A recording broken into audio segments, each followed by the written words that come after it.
Hello, this is Erin. Welcome to Seek the Magic. This week has been a little bit crazy because everybody in my family has been sick.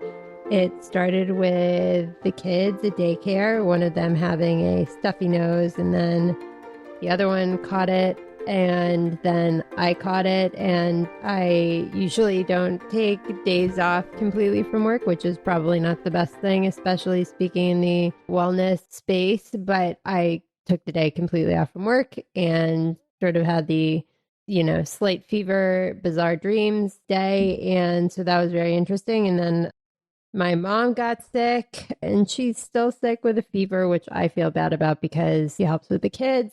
And I hope that she's feeling better.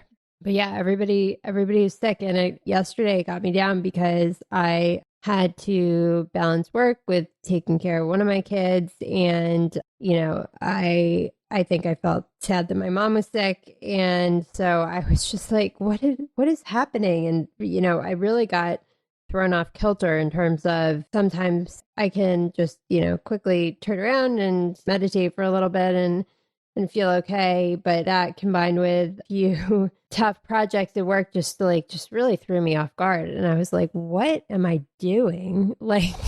It was sort of like an existential crisis. And I don't know if it's because I was, reading books about sort of meditating and going beyond the mind or things like that, or just that in the combination of stress. But I really had a moment of being unanchored from just the day-to-day things about what's going on. And so that was interesting because, usually I have my routine and I feel like have my moments for meditating and thinking about, the world outside of my world. Then I have my meetings and then I, connect with my kids. And I think just because of the way things were thrown off schedule, I was just like, what is happening? And it's funny because my husband says to me, well, you like routines and you like your schedule. I'm like, no, I'm flexible. I can move things around in terms of, it's okay if I have a surprise thing that comes up or if I have to pick the kids up a little early,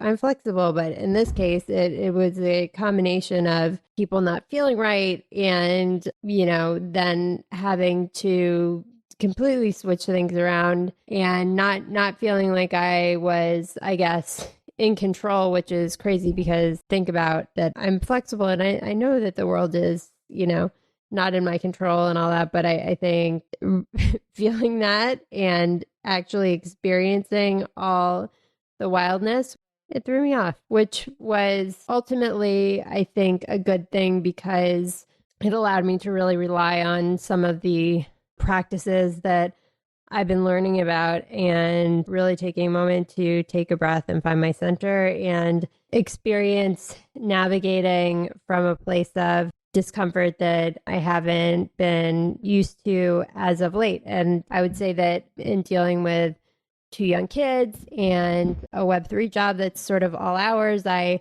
have become accustomed to what I think is being flexible and, being dynamic and being agile and all that stuff. But this particular set of challenges and, people getting sick and having fevers and stressors and all that really threw me off guard. So it presented new challenges and things that I needed to rely on that I haven't had to before. And I probably had to rely on the new practices and things that I felt like are really important, like meditating and breathwork and things like that, and relying on those tools in a way that I really hadn't before. And it was definitely not comfortable, but ultimately it passed by connecting to the things that really make me happy, living in the moment. So, number one priority was really connecting with my kids and making sure that my immediate family was okay. Obviously, with my mom, I've been corresponding with her remotely because she's been sick, but hopefully she's been getting better. Making sure that I have been taking time for breath work and meditation, even in, these moments of schedules being chaotic. That has really helped me find center and realize that the chaos will pass. And I think it has ultimately helped me be more adaptable.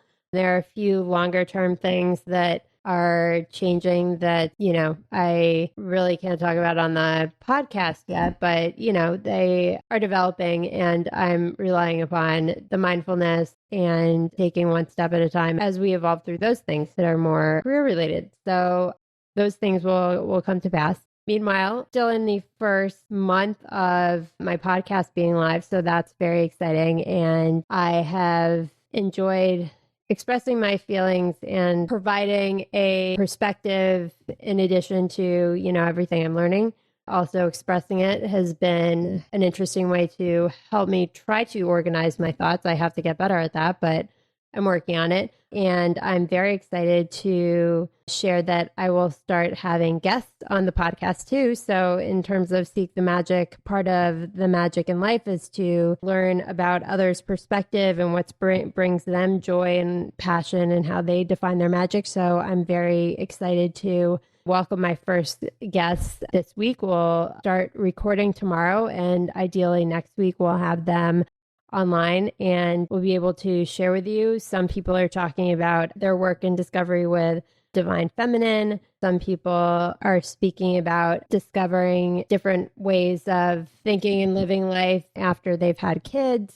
So very, very exciting, and look forward to sharing that with all of you. And if you are listening and you want to share your perspective and have a conversation on Seek the Magic, I would absolutely love to hear your story and share a conversation. So please connect with me either on Instagram or email or go to my website. Would be happy to speak with you. But in general, wanted to share this week of, just a little bit of chaos beyond the normal, which is part of our journey in life. And I think it can cause discomfort and it can throw us off of our path. But at the same time, it helps us lean into what we're learning and helps us emphasize what is important and make sure that we lean into those things. And it's an opportunity for us to express our gratitude, which I certainly did, in thinking about general health of kids and family and, the things that really do matter, and making sure that those things are top of mind and that I could be grateful for that. And there's always magic for me in remembering those moments of gratitude and also reflecting on the things that are important and a priority, and finding magic in the unknown and the discomfort, and thinking of that as a means to ultimately discovering more of who we are. So hopefully that helps you, and I hope you can seek the magic in your day to day, whether easy or difficult or anything in between. Sending you all the positive vibes, and take care. Thank you. Bye.